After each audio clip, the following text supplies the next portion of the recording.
ಭಗವದ್ಗೀತೆಯನ್ನು ನಾನು ಮುಂದುವರಿಸ್ತಾ ಇದ್ದೀನಿ ಇವತ್ತು. ಮನುಷ್ಯನಿಗೆ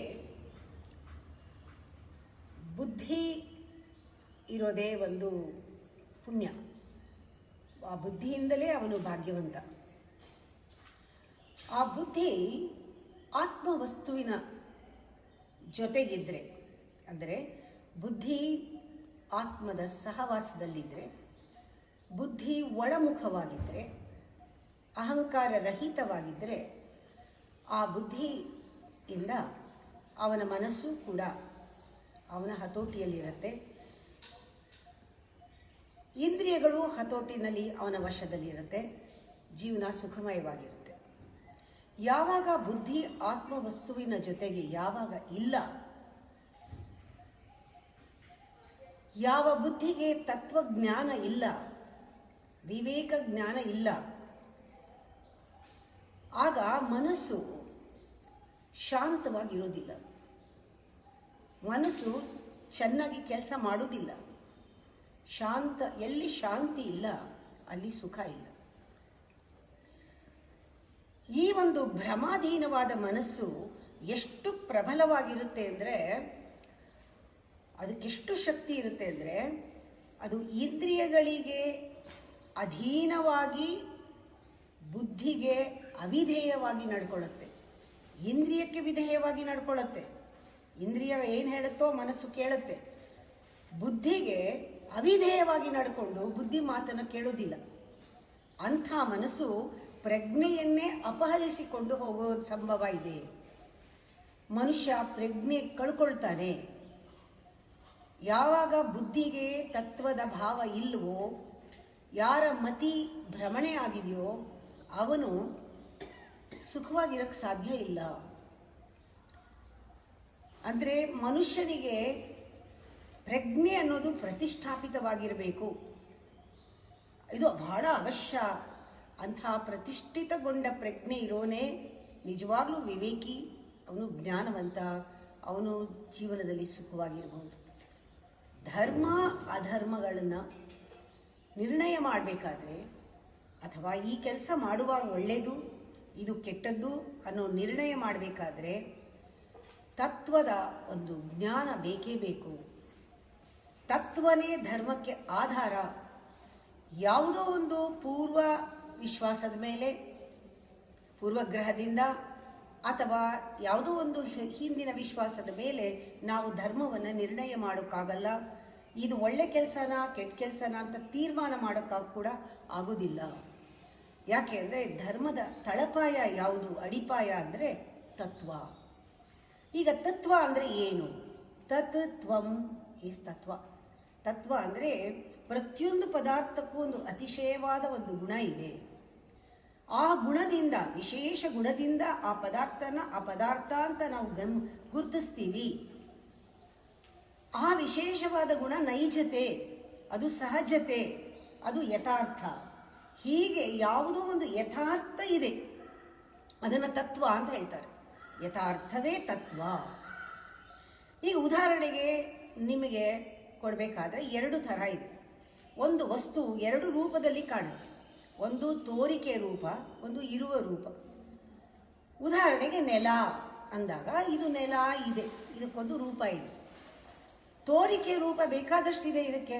ಕಲ್ಲು, ಮಣ್ಣು, ಮರಳು, ಇದನ್ನ ಆಕಾರದಲ್ಲಿ ನೋಡಿದ್ರೆ ಹಳ್ಳ, ದಿಣ್ಣೆ ಎಲ್ಲವೂ ಕಾಣುತ್ತಲ್ಲ, ಇದು ತೋರಿಕೆ ರೂಪ.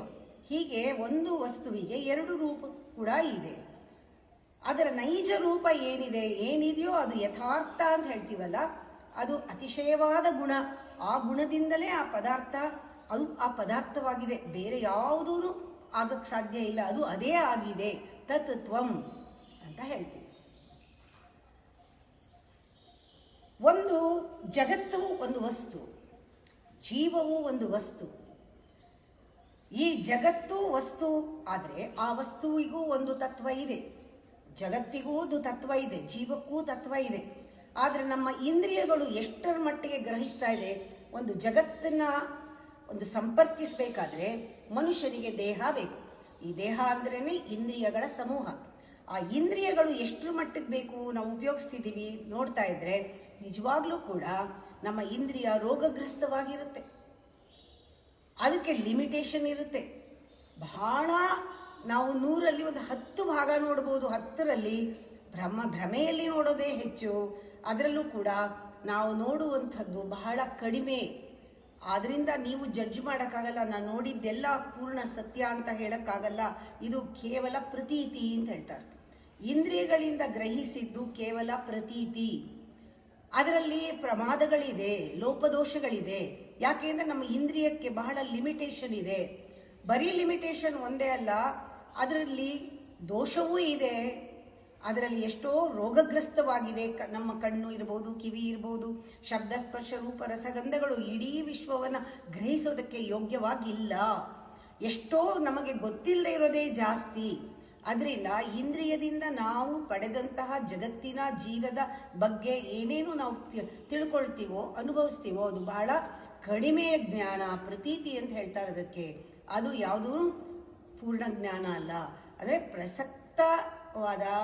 ಪ್ರಸಕ್ತವಾದದ್ರಲ್ಲಿ ವಸ್ತುವಿನ ಕುರಿತು ಇರುವ ಒಂದು ಪೂರ್ಣ ಜ್ಞಾನ ಏನಿದೆ ಅದನ್ನು ತತ್ವ ಅಂತ ಹೇಳ್ತಾರೆ. ಅಂದರೆ ಒಂದು ವಸ್ತುವನ್ನು ಕುರಿತ ಪೂರ್ಣ ಜ್ಞಾನ, ಯಥಾರ್ಥ ಜ್ಞಾನ, ಸಂಪೂರ್ಣ ಜ್ಞಾನವೇ ತತ್ವ.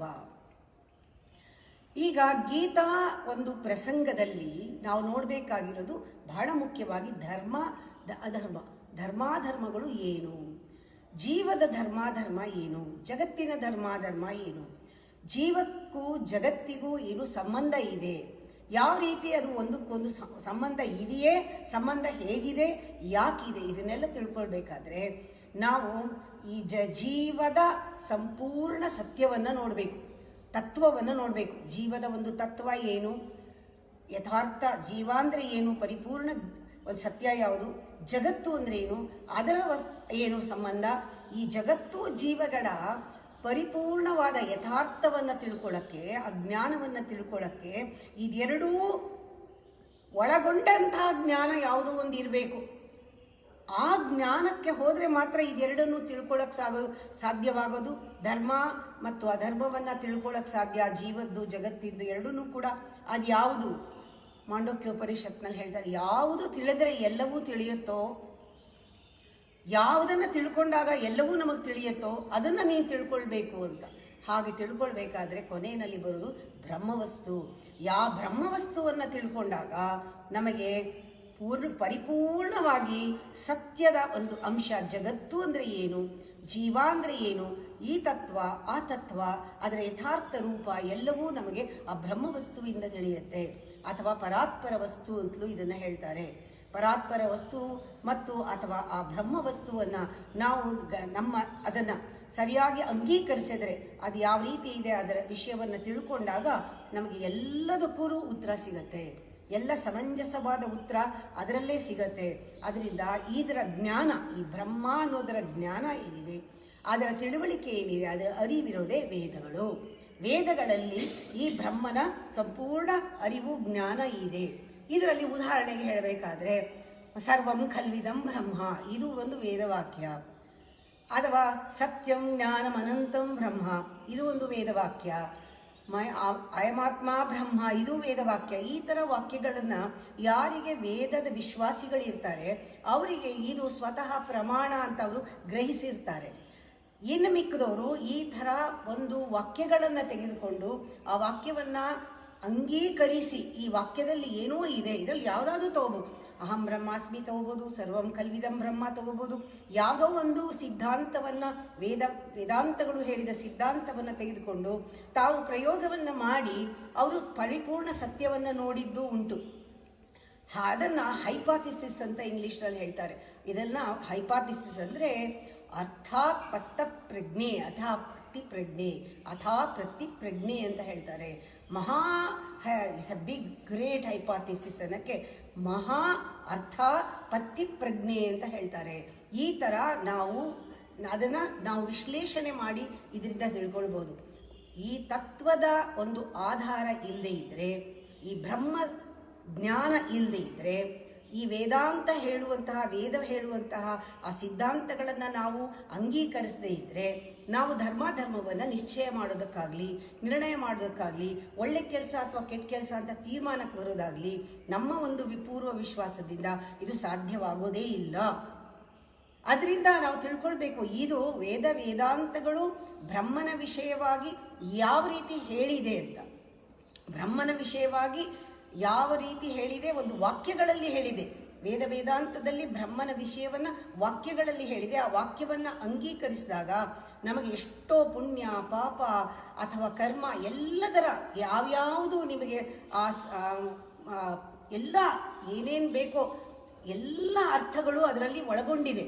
ಅದರಿಂದ ಎಲ್ಲವನ್ನೂ ನಾವು ಬಿಡಿಸಿ ಅದರ ಉತ್ತರವನ್ನು ಪಡ್ಕೊಳ್ಬಹುದು. ಅದರಲ್ಲಿ ಎಲ್ಲ ಒಂದು ಅರ್ಥವನ್ನು ಪಡೆಯೋದಕ್ಕೆ ನಾವು ಬ್ರಹ್ಮಜ್ಞಾನವನ್ನು ಪಡೀಲೇಬೇಕು. ಬ್ರಹ್ಮಜ್ಞಾನವೇ ಮೂಲ ತತ್ವ, ಎಲ್ಲದಕ್ಕೂ ಪ್ರಮುಖವಾದದ್ದು ಅಂತ ಹೇಳಿ. ಕೃಷ್ಣ ಮತ್ತು ಅರ್ಜುನರ ಸಂವಾದಕ್ಕೆ ನಾವು ಬಂದಾಗ ಇದರಲ್ಲಿ ಪ್ರಸ್ತುತವಾಗಿ 8 ವಿಷಯಗಳು ಅದರಲ್ಲಿ ಬರುತ್ತೆ ಚಾಪ್ಟರ್ನಲ್ಲಿ. ಮೊದಲನೇ ವಿಷಯ ಯಾವುದು ಅಂದರೆ ಜಗತ್ತು, ಜೀವ, ವಿಶ್ವ ಅಂದರೆ ಏನು, ಈಶ್ವರ, ಆತ್ಮ, ಮತ್ತೆ ಧರ್ಮಗಳು, ಸ್ವರ್ಗ ನರಕಗಳು, ಇದರ ಬಗ್ಗೆ ತಿಳ್ಕೊಳ್ಳೋದು. ಆಮೇಲೆ ನಮ್ಮ ಜನ್ಮಾಂತರಗಳನ್ನ ತಿಳ್ಕೊಳ್ಳೋದು. ಆಮೇಲೆ ಮೋಕ್ಷ ಬಗ್ಗೆ ತಿಳ್ಕೊಳ್ಳೋದು. 8 ಅಧ್ಯಾಯದಲ್ಲಿ ಬರುತ್ತೆ ಇದು. ಈ ಒಂದು 8 ಅಧ್ಯಾಯ ತೆಗೆದುಕೊಂಡ್ರೆ ಎಲ್ಲವೂ ಕೂಡ ಬ್ರಹ್ಮನ ವಿಶಾಲತೆಯನ್ನ, ಮಹಿಮೆಯನ್ನ ಅದನ್ನು ಕೊಂಡಾಡಿ ಬರೆದಿದೆ. ಅದನ್ನು ಅಷ್ಟನ್ನು ಓದುವಾಗ ಬ್ರಹ್ಮನ ಸ್ವರೂಪ ಏನು, ಬ್ರಹ್ಮನ ಸ್ವಭಾವ ಏನು, ಬ್ರಹ್ಮನ ಚೈತನ್ಯ ಏನು, ಆಮೇಲೆ ಬ್ರಹ್ಮನ ಒಂದು ವೈಭವಗಳೇನು, ಇದೆಲ್ಲವೂ ಕೂಡ ಈ 8 ಚಾಪ್ಟರ್ನಲ್ಲಿ ಎಲ್ಲವನ್ನೂ ಒಂದಾದ್ಮೇಲೆ ಒಂದು ನಾವು ತಿಳ್ಕೊಂಡಾಗ ನಮ್ಮ ಪ್ರಶ್ನೆಗಳಿಗೆಲ್ಲ ಉತ್ತರ ಸಿಗತ್ತೆ. ಇದೆಲ್ಲ ಆದರೂ ಕೂಡ ನಾವು ಇದನ್ನೆಲ್ಲ ತಿಳ್ಕೊಳ್ಬೇಕಾದ್ರೆ ಈ ದೇಹ ಒಂದು ದೊಡ್ಡ ಸಾಧನ ಅನ್ನೋದು ಮರಿಬಾರ್ದು. ಮನುಷ್ಯ ಬ್ರಹ್ಮಜ್ಞಾನಕ್ಕೂ ಬೇಕಾಗಿರೋದು ಈ ದೇಹವೇ ಬೇಕು. ಈ ನಮ್ಮ ಇಂದ್ರಿಯಗಳಿಲ್ಲದೆ ಜೀವ ಇಲ್ಲ. ಆದರೆ ಇಂದ್ರಿಯಗಳಿಗೆ ಈ ಜೀವಕ್ಕೆ ಇಂದ್ರಿಯದಿಂದಲೇ ನೆಮ್ಮದಿ ಕೂಡ ಇಲ್ಲ. ಯಾವ ರೀತಿ ಇಂದ್ರಿಯಗಳನ್ನು ಹತೋಟಿನಲ್ಲಿ ಇಟ್ಕೋಬೇಕು, ಯಾವ ರೀತಿ ಇಂದ್ರಿಯಗಳನ್ನು ನಾವು ನಮ್ಮ ಸ್ವಾಧೀನದಲ್ಲಿ ಇಟ್ಕೊಳ್ಬೇಕು, ಬ್ರಹ್ಮಜ್ಞಾನಕ್ಕೆ ಅನುಕೂಲವಾಗುವ ಹಾಗೆ ಯಾವ ರೀತಿ ಇಟ್ಕೊಳ್ಬೇಕು, ಇದು ಒಂದು ದೊಡ್ಡ ಈ ಇಂದ್ರಿಯದ ತಂಟೆಯೇ ಒಂದು ದೊಡ್ಡ ಸಂಗತಿಯಾಗಿದೆ. ಮೊದಲಿಂದ ಕೊನೆವರೆಗೂ ಕೂಡ ಇಂದ್ರಿಯವನ್ನು ಗೆಲ್ಲೋದು ಹೇಗೆ, ಜಿತೇಂದ್ರಿಯ ಅಂದ್ರೆ ಯಾರು, ಇಂದ್ರಿಯ ಗೆದ್ದವನು ಯಾರು, ಇದೇ ಬಹಳ ದೊಡ್ಡ ಸಂವಾದದಲ್ಲಿ, ಕೃಷ್ಣ ಮತ್ತು ಅರ್ಜುನರ ಸಂವಾದದಲ್ಲಿ ಇದೇ ಒಂದು ದೊಡ್ಡ ಒಂದು ಟಾಪಿಕ್ ಆಗಿದೆ. ಇದು ಬಹಳ ಆಸಕ್ತಿ ಇದೆ, ಇದರಲ್ಲಿ ಬಹಳ ಇಂಟ್ರೆಸ್ಟ್ ಇದೆ. ಮತ್ತೆ ಪ್ರತಿಯೊಬ್ಬರಿಗೂ ಕೂಡ ನಮ್ಮ ಇಂದ್ರಿಯಗಳನ್ನು ಹತೋಟಿನಲ್ಲಿ ಯಾವ ರೀತಿ ಇಟ್ಕೊಳ್ಳೋದು, ಆ ಮನಸ್ಸನ್ನ ಯಾವ ರೀತಿ ಹದಗೊಳಿಸೋದು, ಆ ಮನಸ್ಸು ಹದಗೊಳ್ಬೇಕಾದ್ರೆ ನಮ್ಮ ಬುದ್ಧಿ ಯಾವ ರೀತಿ ಸಮತೋಲನದಲ್ಲಿ ಇರಬೇಕು, ಹೇಗೆ ನಮ್ಮ ವ್ಯಕ್ತಿತ್ವವನ್ನು ನಾವು ರೂಢಿಸ್ಕೋಬೇಕು, ಧರ್ಮವನ್ನು ಯಾವ ರೀತಿ ಆತ್ಮಜ್ಞಾನದಿಂದ ನಾವು ಜೀವನದಲ್ಲಿ ಬಳಸ್ಕೋಬಹುದು, ಎಲ್ಲವೂ ಕೂಡ ಇದರಲ್ಲಿ ಇದೆ. ಅದರಿಂದ ಇಂದ್ರಿಯಗಳನ್ನು ನಾವು ಹತೋಟಿನಲ್ಲಿ ಇಂದ್ರಿಯ ತಾನೇ ನಮಗೆ ತೊಂದರೆ ಕೊಡ್ತಾ ಇರೋದು, ನಮಗೆ ದೇಹ ತೊಂದರೆ ಕೊಡ್ತಾ ಇದೆ. ಬ್ರಹ್ಮಜ್ಞಾನಕ್ಕೆ ಇಂದ್ರಿಯಗಳು ನಾವು ಕೆಲಸನೇ ಮಾಡದೇ ಇರೋ ಹಾಗೆ ಮಾಡಿಬಿಡೋಣ ಅಂತ ಸಾಧ್ಯನಾ? ಇಲ್ಲ. ಜೀವಕ್ಕೆ ಇಂದ್ರಿಯ ಬೇಕೇ ಬೇಕು, ಆದರೆ ಅದು ಸರಿಯಾದ ರೀತಿಯಲ್ಲಿ ಇರಬೇಕಲ್ಲ. ಜೀವ ಪರಮಾತ್ಮನನ್ನ ಕಂಡುಕೊಳ್ಬೇಕಾದ್ರೆ ಇಂದ್ರಿಯಗಳು ಬಹಳ ಮುಖ್ಯ. ಇದರ ಸಂವೇದನಾಶೀಲ ಮುಖ್ಯ. ಯಾಕೆಂದ್ರೆ ನಾವು ಜಗತ್ತನ್ನ ತಿಳ್ಕೊಳ್ಳೋಕೆ ಇಂದ್ರಿಯದಿಂದನೇ ಸ್ಪಂದಿಸಬೇಕು. ಜಗತ್ತನ್ನ ಇಂದ್ರಿಯಗಳು ತಂದ ಒಂದು ಸಮಾಚಾರವೇ ಆ ಗ್ರಹಿಕೆ ಬಹಳ ಮುಖ್ಯ. ಆ ಇಂದ್ರಿಯಗಳು ಸರಿಗಿರ್ಬೇಕಲ್ಲ. ಇಂದ್ರಿಯಗಳನ್ನ ನಾವು ಅದನ್ನ ಕೆಲಸ ಮಾಡದೇ ಇರೋ ಹಾಗೆ ಮಾಡೋದಾ, ಅಥವಾ ಇಂದ್ರಿಯಗಳನ್ನ ಅದಿಮಿ ಇಡೋದಾ, ಅಥವಾ ಇಂದ್ರಿಯಗಳನ್ನ ನಾವು ನಮ್ಮ ಹತೋಟಿನಲ್ಲಿ ಇಟ್ಕೊಳ್ಳೋದಾ, ಅಥವಾ ಧ್ವಂಸ ಮಾಡೋದಾ? ಇದರಲ್ಲಿ ಯಾವುದು ಸರಿ? ಇಂದ್ರಿಯವನ್ನ ನಿಯಂತ್ರಿಸೋದೇ ಸರಿ, ಇಂದ್ರಿಯವನ್ನ ಜಯಿಸುವುದು ಅಂತಾರೆ. ಇಂದ್ರಿಯವನ್ನ ಜಯಿಸೋದನ್ನೇ ಇಡೀ ಭಗವದ್ಗೀತೆಯ ಸಾರ. ನಮ್ಮ ಮನುಷ್ಯ ಇಂದ್ರಿಯವನ್ನ, ತನ್ನ ಪಂಚೇಂದ್ರಿಯಗಳನ್ನ ಜಯಿಸೋದು ಅಂತ ಹೇಳ್ತಾರೆ. ಇದಕ್ಕೆ ಎಲ್ಲ ಮಹರ್ಷಿಗಳು ಕೂಡ ವೇದಾಂತಗಳನ್ನ ಚೆನ್ನಾಗಿ ಅರಿತು ಹೇಳಿರೋ ಮಹರ್ಷಿಗಳೆಲ್ಲ ಬೇಡ್ತಾರೆ, ನಿನ್ನ ಬುದ್ಧಿಯಲ್ಲಿ ಅರಿವು ಉಂಟಾಗಲಿ, ಮತಿಯಲ್ಲಿ ಅರಿವಿರಲಿ, ಆ ಅರಿವಿನಿಂದ ಮತಿಯನ್ನ ಅರಿತುಕೋ, ಅರಿವಲ್ಲಿ ಇದನ್ನ ಚಿಂತನೆ ಮಾಡು ಅಂತ ಅವ್ರು ಘೋಷಿಸಿದಾಗ ಭದ್ರಂ ಕರ್ಣೇ ವಿಶೃಣುಯಾಮ ದೇವ ಭದ್ರಂ ಪಶ್ಯೇ ಮೋಕ್ಷ ಅದು ಹೇಳ್ತಾ ಇರೋದು ಯಾಕೆ ಅಂದ್ರೆ ಬೇಡ್ಕೊಂಡಿದ್ದಾರೆ ಎಲ್ಲರಿಗೂ. ನಿಮ್ಮ ಬುದ್ಧಿಯನ್ನ, ನಿಮ್ಮ ಮತಿಯನ್ನ ನೀವು ಆ ಒಂದು ಆತ್ಮವಸ್ತುವಿನ ಜೊತೆಗೆ ಇಟ್ಕೊಳ್ಳಿ, ಅದರ ಮಾತನ್ನ ಕೇಳಿ ನಿಮ್ಮ ಮನಸ್ಸು, ನಿಮ್ಮ ಬುದ್ಧಿ, ನಿಮ್ಮ ಇಂದ್ರಿಯಗಳು, ನಿಮ್ಮ ಜೀವನ ಎಲ್ಲವೂ ಕೂಡ ತುಂಬ ಸುಖಮಯವಾಗಿ ನೀವಿರಬಹುದು, ಚೆನ್ನಾಗಿರ್ಬೋದು ಅಂತ ಘೋಷಿಸಿ ಅವರೆಲ್ಲರೂ ಹೇಳಿದ್ದಾರೆ. ಈಗ ನಾವು ಯಾವಾಗ ಆ ಇಂದ್ರಿಯಗಳನ್ನು, ಈಗ ಉದಾಹರಣೆಗೆ ಉಪನಿಷತ್ತುಗಳಲ್ಲಿ ಇಂದ್ರಿಯಗಳನ್ನು ಕುದುರೆಗೆ ಹೋಲಿಸ್ತಾರೆ. ಇದು ಬಹಳ ಅರ್ಥವತ್ತಾಗಿದೆ. ಇಂದ್ರಿಯಗಳನ್ನು ಕುದುರೆಗೆ ಹೋಲಿಸೋದಂತೂ ನಮಗೆ ಬಹಳ ಸುಲಭವಾಗಿ ಅರ್ಥ ಮಾಡ್ಕೊಳ್ಬಹುದು. ಕುದುರೆಗೆ ಹೋಲಿಸ್ತಾರೆ. ಈ ಕುದುರೆ ಸವಾರ, ಈ ಕುದುರೆ ಎಲ್ಲೆಲ್ಲೋ ಓಡುತ್ತೆ ಅಂತ ಹೇಳಿ ಮೇಲಿಂದ ಇಳಿದು ಬಿಡೋದು ಅವನ ಲಕ್ಷಣ ಅಲ್ಲ. ಕುದುರೆ ಸವಾರ ಯಾವ ರೀತಿ ಅದರ ಮೇಲೆ, ಕುದುರೆ ಮೇಲೆ ದೃಢವಾಗಿ ಕೂರಬೇಕು. ಮುಂಚೆ ಇಂದ್ರಿಯಗಳು ಕುದುರೆಗಳಾದರೆ ಅದರ ಮೇಲೆ ಕೂರೋದಿದೆಯಲ್ಲ, ದೃಢವಾಗಿ ಇಂದ್ರಿಯ ಎನ್ನುವ ಇಂದ್ರಿಯಗಳ ಕುದುರೆ ಮೇಲೆ ಕೂರಬೇಕು.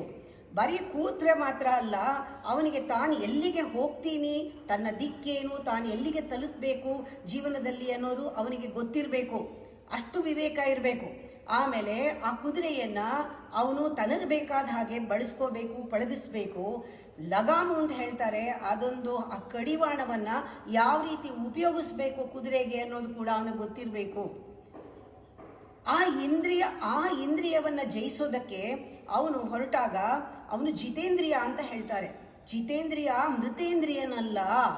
ಜಿತೇಂದ್ರಿಯ ಅಂತ ಹೇಳಿದಾಗ ಅವನು ಇಂದ್ರಿಯಗಳನ್ನ ಗೆದ್ದವನೇ ಹೊರತು ಸಂಹಾರ ಮಾಡಿ ಧ್ವಂಸ ಮಾಡಿದವನಲ್ಲ. ನಮ್ಮ ಇಂದ್ರಿಯಗಳ ಪಟುತ್ವ ಮಾತ್ರ ಕಮ್ಮಿ ಆಗಬಾರ್ದು.